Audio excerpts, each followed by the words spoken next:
अभी मैं आ रहा था, छोटे छोटे बच्चे थे, छोटा सा ग्रुप था। मैं वहां से निकला, मेरी ओर देखा और कहा, नरेंद्र मोदी वोट चोर। छोटे बच्चे, 6-6 साल के बच्चे अब बात समझ गए हैं कि हिंदुस्तान में वोट चोरी की जा रही है। अब देखिए,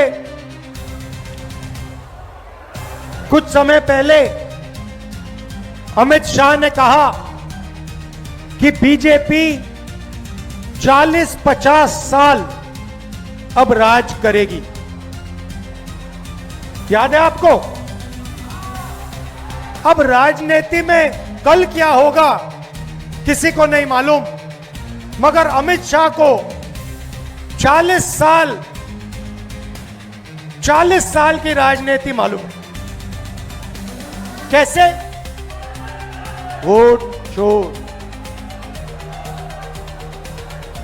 इलेक्शन आता है, ओपिनियन पोल आते हैं,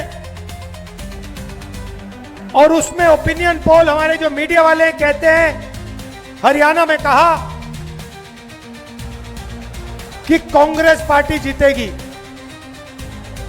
नरेंद्र मोदी और अमित शाह कहते हैं बीजेपी जीतेगी, और आंकड़े देते हैं 300 पार। 2014 में, 2019 में ओपिनियन पोल कुछ और कह रहे थे। नरेंद्र मोदी जी 2019 के चुनाव के बाद रिजल्ट आने से पहले प्रेस कॉन्फ्रेंस करते हैं, कहते हैं 300 सीटें आएंगी। हिंदुस्तान के सारे पोलस्टर कुछ और कह रहे हैं, ओपिनियन पोल कुछ और कह रहे हैं। नरेंद्र मोदी कहता है 300 सीट आएंगी। कितनी आई? 300 आई। क्यों? वोट चोर। भाइयों और बहनों, सच्चाई है कि ये पहले गुजरात में शुरू हुआ।